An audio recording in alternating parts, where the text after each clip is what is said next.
Hello and welcome to my channel April Flower Arts. I'm Tushara. Today I'm going to share with you my recipe for home style simple chicken biryani, a delicious, flavorful and aromatic blend of chicken and rice.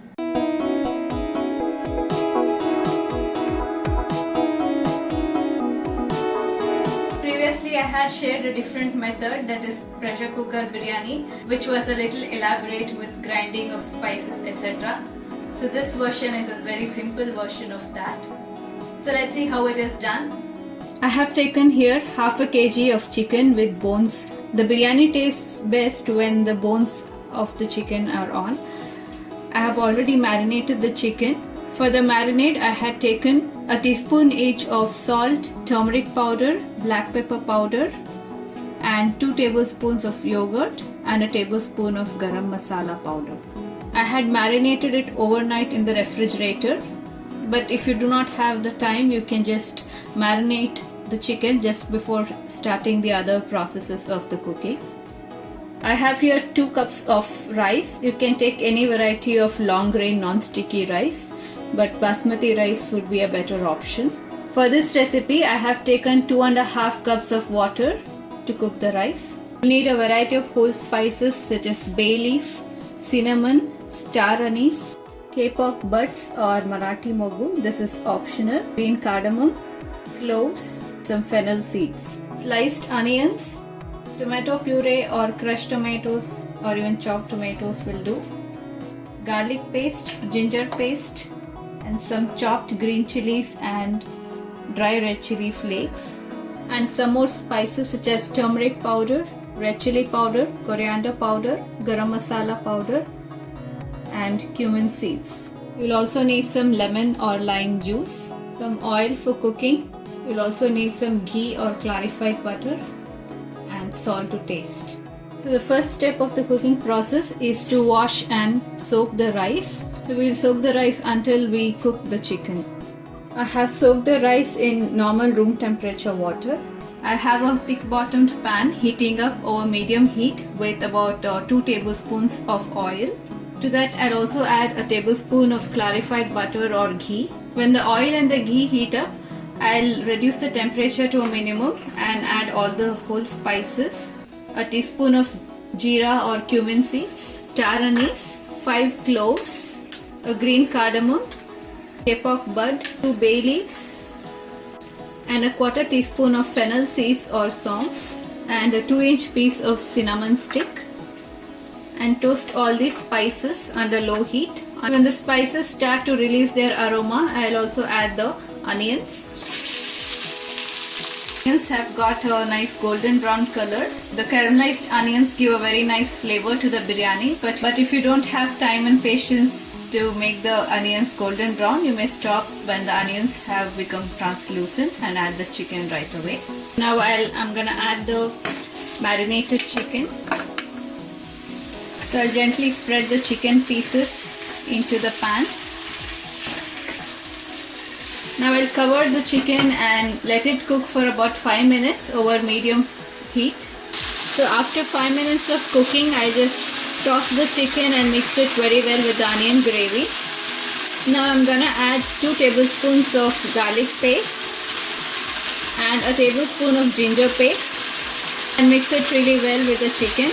I'm gonna let it cook until the raw smell of ginger and garlic has gone. So I'll not cover it now. So while the chicken is cooking, we'll also boil the water that is needed to cook the rice. Here I have taken 2.5 cups. So in order to get a more flavorful biryani, I'll infuse this water with spices.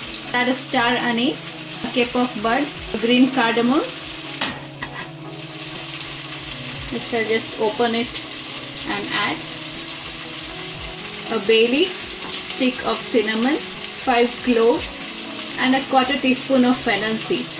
After the raw smell of ginger and garlic has gone, I'll add the red chili flakes and finely chopped green onions. You may add as per your taste. Here I have taken 2 red chilies and a green chili.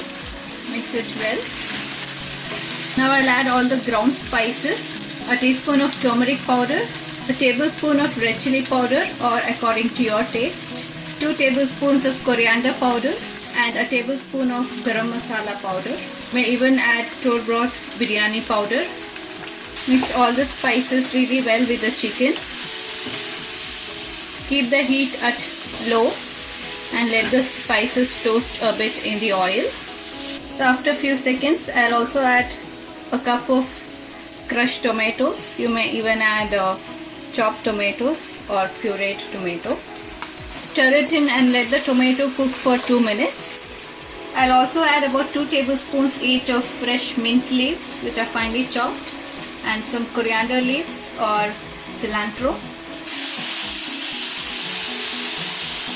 I'll cover and let the chicken cook over medium heat for about 7 to 8 minutes. We want the chicken to be about 80% cooked. So it's been 7 minutes and the chicken has almost cooked to 70 to 75%. So at this point, if you have a change of mind and you don't want to make biryani, you can cook the chicken a little bit more, add some water and make it into a very delicious chicken curry. So now it's time to add the rice. The rice was soaking until we were cooking the chicken.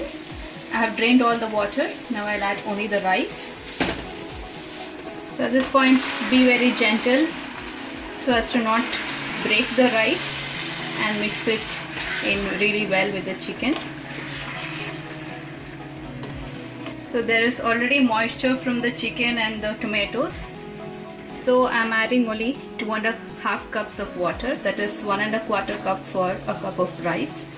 So the water which was boiling and infused with all the spices, and just strain it and add, because we don't need the spices anymore.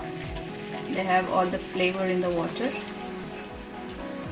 Mix it in very gently so the biryani has a nice red color.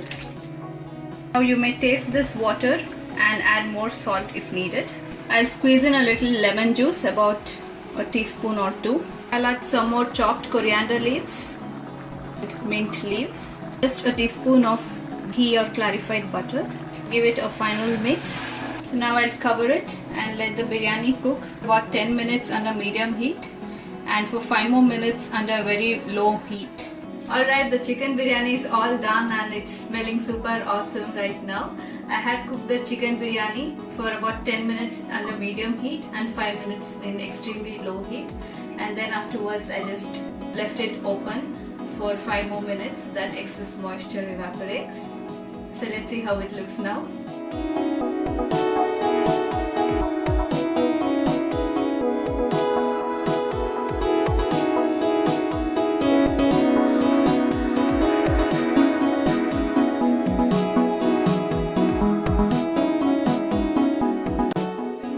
Biryani, you may garnish as you wish. You may add some fresh mint leaves and coriander leaves, or boiled egg and salad. So the biryani is really very flavorful. The rice is perfectly cooked. Chicken has become very tender because we had marinated it, and it also has soaked up all the flavors of the biryani.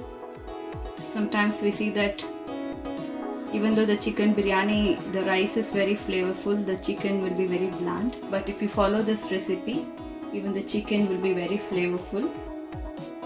Hope you liked my recipe for home style chicken biryani. If you do so, please hit the like button, subscribe to my channel. Until next time, it's bye from me. Thanks for watching.